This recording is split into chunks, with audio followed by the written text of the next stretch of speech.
Andy, welcome to the Building and Growing podcast. Thank you. You're most welcome. Very, very pleased to have you here today. Andy is Head of Exchange Sales at Bitpanda Pro. Would you like to start off by telling us a bit about yourself, your career, and then rounding off with Bitpanda Pro? Yeah, absolutely, Lucas. Thank you for having me here today. Delighted to be here. Most welcome. Yeah, so I've been at Bitpanda Pro since the beginning of May. It's been a turbulent few months, but a fun few months. Yes. So this is my first role in crypto. I'm head of sales at the firm there. Previous to Bitpanda Pro, I was at JP Morgan for almost a decade. Okay. Working in their markets business, always in the electronics trading space, so always at the forefront of innovation in trading. Yes. Initially as a product manager, and then later moving into a sales role. Okay. And so for me, the move into crypto was just a natural next step, really. Yes. I felt like I had achieved what I could achieve in traditional finance, and I was really looking for the next challenge, and the role at Bitpanda Pro certainly is providing it. Yeah. And what a time to join. Yeah, what a time to join. Yeah. But I think that's when you learn the most, when there's so much flux in an industry or in a market, you got to be on point and you got to be learning. Yes. So Bitpanda Pro is an institutional exchange, spot exchange, and OTC offering. Yes. For sophisticated clients. So today we service hedge funds and brokers across Europe. But we also have ambition to service asset managers and banks, high net worth individuals as adoption of the asset class matures. Absolutely, and I think across sort of the UK and Europe, Bitpanda itself is very well known amongst retail investors. When was Bitpanda Pro formed, or when did the offshoot, let's say, get created? Yeah, great question. So you're right. The Bitpanda broker business, which is the one that everyone across Europe knows and loves, yes, has been around since 2014. Has about 3 million retail users on it. The Bitpanda Pro business, so the institutional arm, was first thought up in around 2018. And the real investment, the real acceleration in that business came a couple of years ago off the back of some funding rounds. Okay. And some real focus from the executive team at Bitpanda. There was a number of hires from the institutional space, from TradFi in there. Quite a few colleagues from my old employer, but a good representation of hires from across traditional finance, but also some crypto natives. Yes.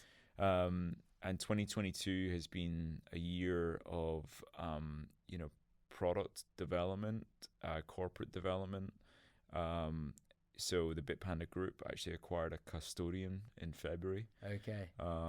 Trustology, which is now called Bitpanda Custody. It's one of only 4 FCA digital asset custodians in the UK.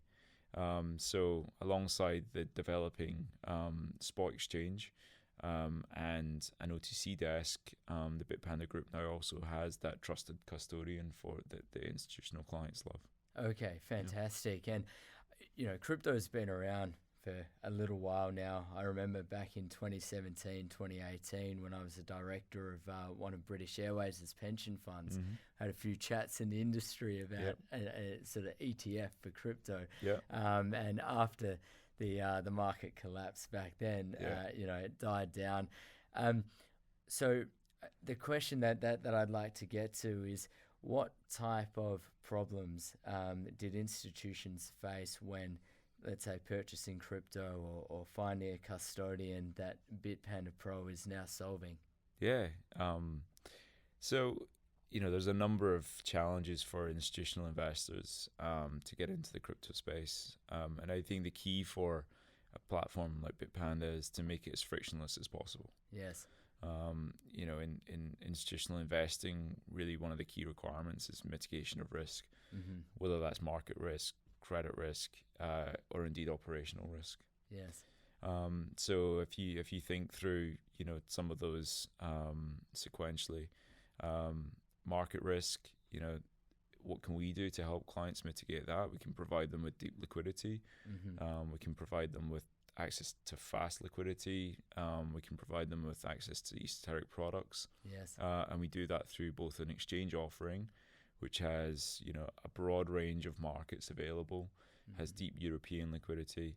But we also do that through our OTC desk as well, where we provide a white glove offering to clients that want to trade large in size or more exotic products. Yes. I think if you think about the credit or the counterparty risk, we mitigate that by having a strong balance sheet ourselves, by managing a business which carries out pre-funded trading. Yes. We undertake extensive KYB. So we like to be very firm in the knowledge that we trust our clients, our counterparties on the platform.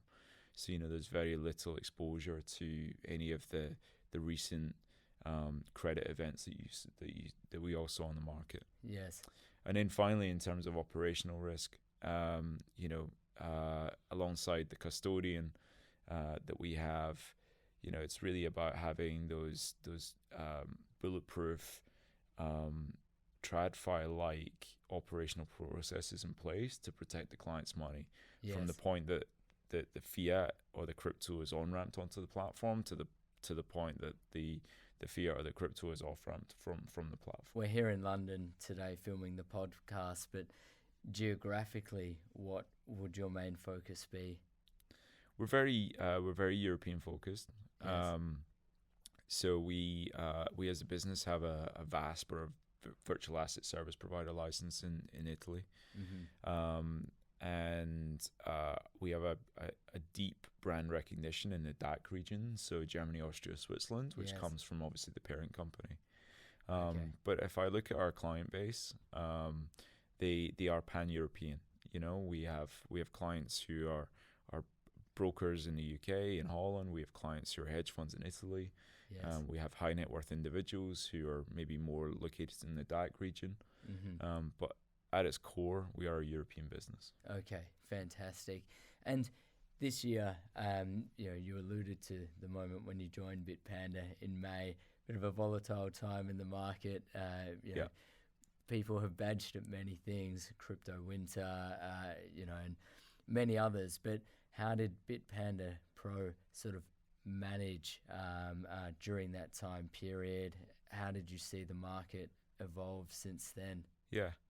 So I kind of feel I'm a bit of a top signal in the market. So I've done this a few times now. I started my banking MBA the day that Lehman Brothers crashed. Oh wow! Yes. And then I started in crypto the week of the first Black Swan event in crypto. Yeah. It's been quite a ride.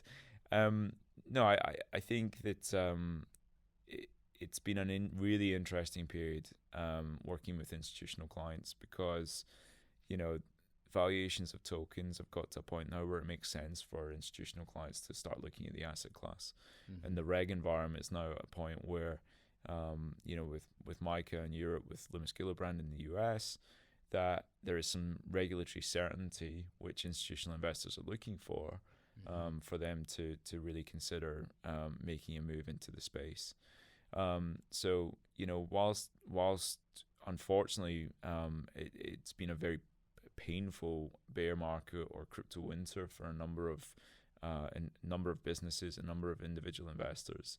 I think from an institutional perspective, really what we've seen is actually an uptick in interest. Yes. And I think we've seen an uptick in interest not just in the spot markets, but we're also now seeing clients reaching out to us and looking to trade more complex instruments like derivatives, products that they're used to trading in the traditional finance space. Yes. Okay. So that's very interesting to see that despite the, let's say, reduced retail appetite during this period, institutional demand has increased. And, you mentioned a couple of other products like derivatives. What does Bitpanda Pro see as coming next for institutions? Yeah, so in the institutional space, there's whether it's in whether it's in the futures market, whether it's in the options market, there's a huge amount of concentration risk around a very small number of service providers right now, or liquidity providers. Yes. We've really quite a clear vision in that we want to become the first regulated derivatives exchange in Europe. Yes. And we are well on the road to doing that. So we're working through our regulatory application at the moment. I can't allude to where that is for commercial reasons, but hopefully we'll be able to tell everyone more about that soon. But we see the future of the crypto market being in derivatives. So we are targeting by the end of Q1 next year the launch of our perp futures product. Okay, sure. And for those who might be listening or watching the podcast that may not be familiar, let's say, with derivatives and other financial instruments, do you mind doing a sort of a quick crash course in what they are? Yeah, absolutely. So a futures contract basically is a financial contract that is based on the price of an underlying product.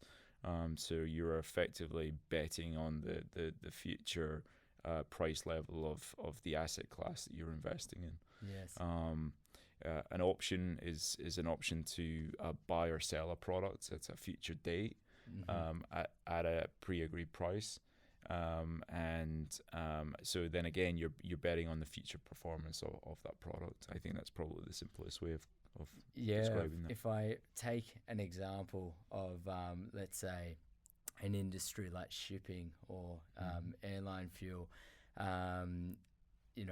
often shipping companies will use a lot of forward contracts, options and forwards. Yep. Are you seeing other industries start to use crypto-based financial instruments as part of their operations?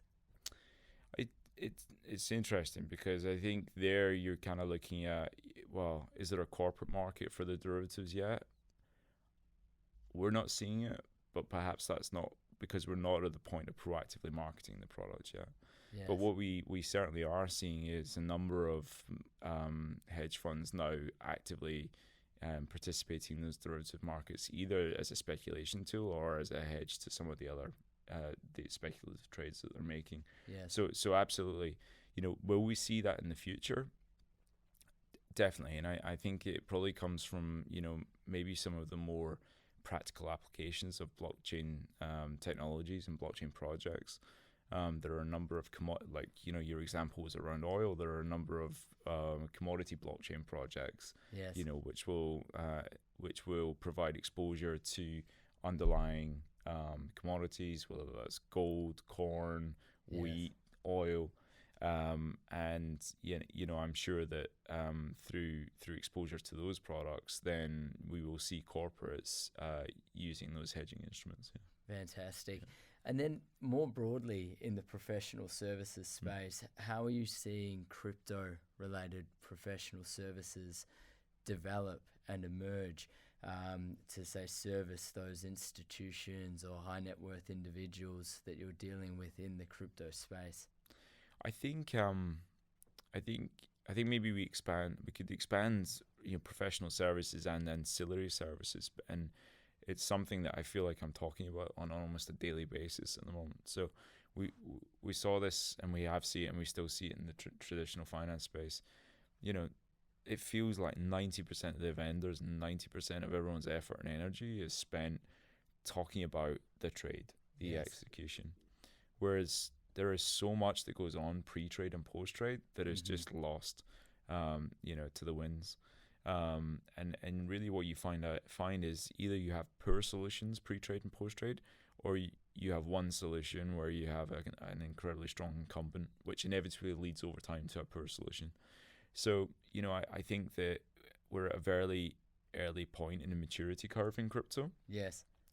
So I think whether it's the use of, TCA, like transaction cost analysis tools pre-trade, whether it's the use of reporting or accounting tools post-trade.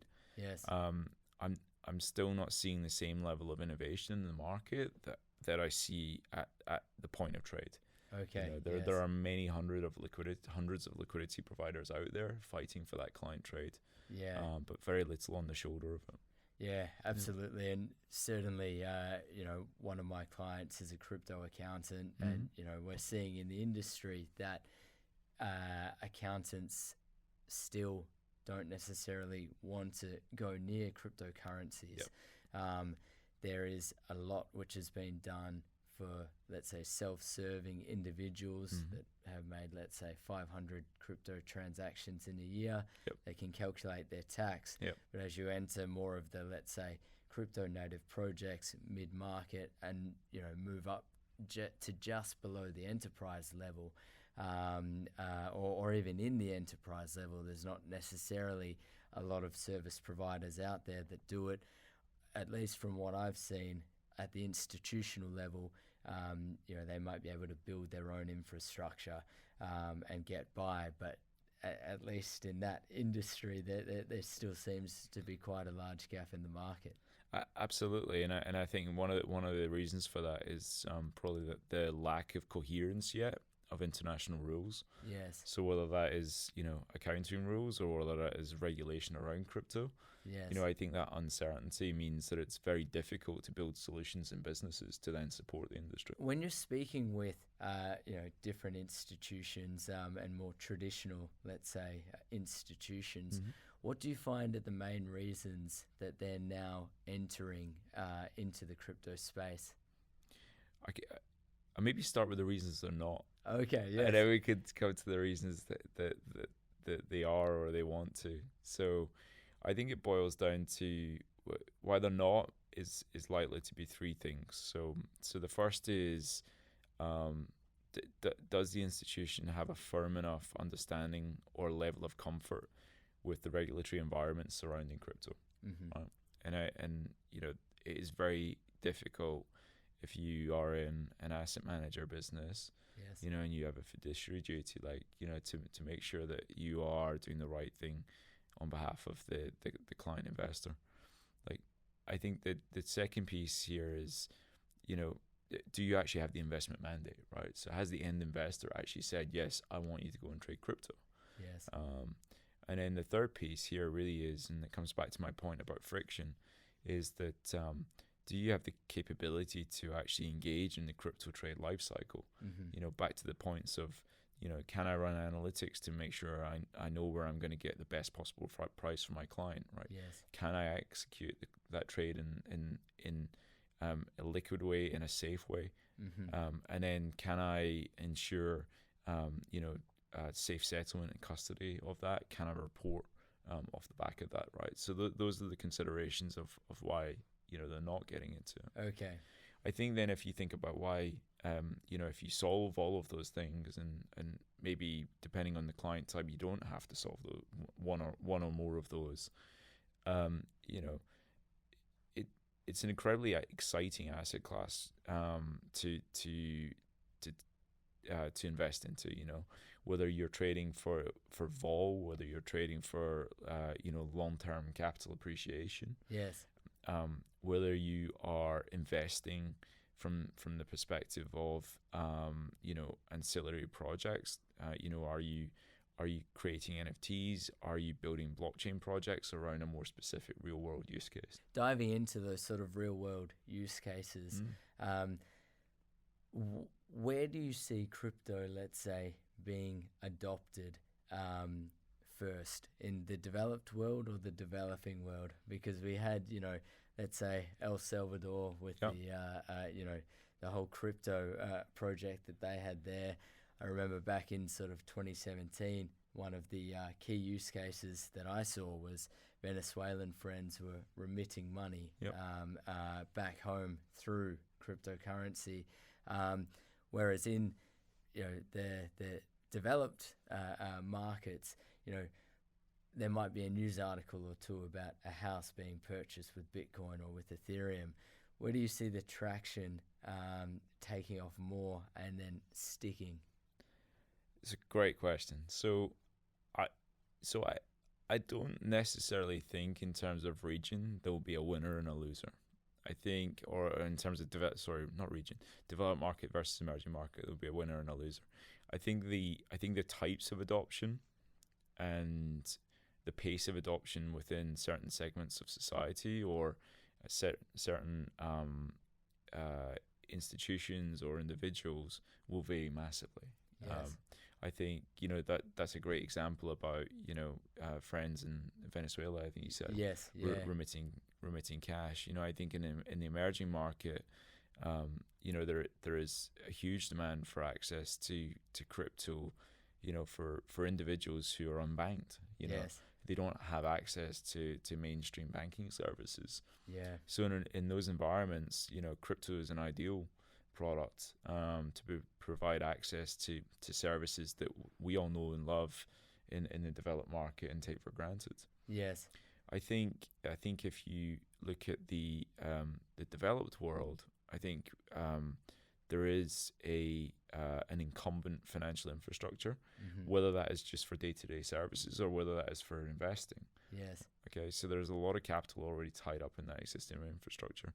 I think where you see the adoption in the developed market is certainly in younger generations who maybe haven't deployed capital as investors elsewhere yet, and who are perhaps more open to, trying other components of new technology on mobile. So I think, and then when it comes to the institutional, so that's more at the individual level. When it comes to the institutional space, I don't really foresee a difference between developed and emerging markets. I think that in the developed markets, the technology infrastructure will probably be deployed very quickly and aggressively into crypto space. And then I think that, in emerging markets, maybe where there's less of a technology infrastructure within financial services firms, that will actually probably enable an equally fast adoption of crypto, but for different reasons, because there's no incumbent infrastructure to push out of the way. I really like the point you made about the unbanked, because often what they might have is a mobile phone, and that's the key for it. And so either they get, let's say, approached by a fintech like New Bank which has really done well in Latin America, and I think they recently added crypto to their offering as well. Or they get a crypto wallet, and they're able to go from there, because you don't necessarily need to travel on, let's say, a expensive bus to the closest town in order to open up the wallet. So absolutely. Very interesting use cases down there. And so, Andy, any points that you would give or tips that you would give to other individuals who might be thinking of leaving the traditional finance world and considering a jump to the crypto side, particularly given your experience this year? One or two lessons, or one or two experiences. No, I mean, I think that it's an incredibly refreshing environment to work in. So I deeply loved my former role, and really enjoyed what I was doing. I think the difference that I found coming into the crypto world is the community, is the openness of the community. Yes. So coming from an environment where, from regulators down and from lawmakers down, it was frowned upon to collaborate with competitors and peers for fear of antitrust, which is, justified. But it makes innovation pretty difficult when you can't have an environment where you share ideas with people who are doing the same job and trying to solve the same problems. I think the big difference in the crypto space is that there isn't the same top-down pressure that prevents peers and competitors from trying to solve problems together. Now, inevitably, in some places, there will be bad actors, and that will lead to nefarious practices. Yes. But, I think that's rooted out by the very community itself. So, I think one of the pieces of advice I would be giving to someone moving from the TradFi space into crypto is, be prepared for the openness of it, Yeah. open up to embrace it, and enjoy it. I think the other thing that I would really impress on anyone in the TradFi space coming into crypto is the sheer amount there is to learn. Yes. I find myself, I have a pretty long commute. I read all the way into work. Yeah. I read all the way home. I'm reading every day. I read at the weekend. I go to bed every night and my head hurts. Yeah. And I'm probably at 2 out of 10 in my crypto journey in terms of building my knowledge. Wow. Yeah. Wow. There's a long way to go. And so, the other piece of advice I would give is, be prepared to stick the hours in to really get to grips with the product. Yeah. And so I know I've read a really good resource, which is the Masari reports. Yes. But what other resources would you recommend?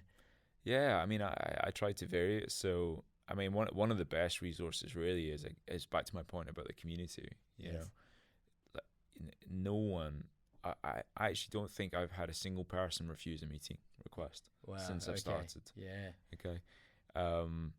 Maybe I'm not reaching out to enough people, or maybe I'm not reaching high enough or far enough. But there's always someone willing to have a coffee, have a lunch meeting, have a video call, whatever it happens to be, so that you learn something, and they'll probably learn something from you.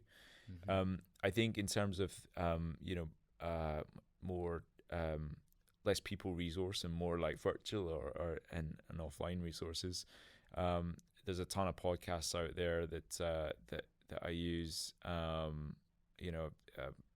CoinDesk, CoinBureau, those guys, they do a ton of content. Yeah. One of our peers on the market, Galaxy, they do a Great Brain series, so they really focus in on some subjects. Yes. There are a number of news aggregators out there that pull in crypto news, and yeah, sure, you have to sift through the 90% that means nothing to you, because it's just fake news, or and then find the nugget. And then there are really credible institutional type sources as well. Probably shouldn't be plugging it, but today we actually launched our first weekly market commentary on yes, crypto. I received that this morning. You received it this morning. There we go. There are firms like ourselves, and again some of our peers who do weekly market commentary that I think gives insights into market structure and also the macro and asset class events that have led to price movements throughout the week. Fantastic. Yeah. So I think there's a host of resources out there, but like I said at the beginning, I think the first one is the community itself. Yeah.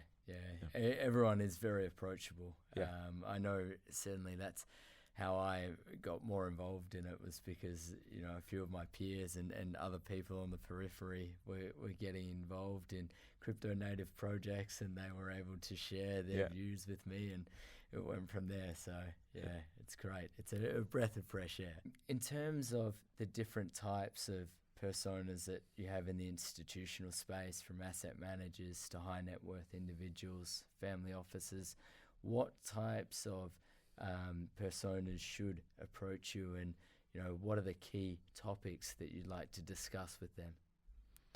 Great question. So I think if I look across our offerings, there's a different offering and a different persona or client type that suits each of them.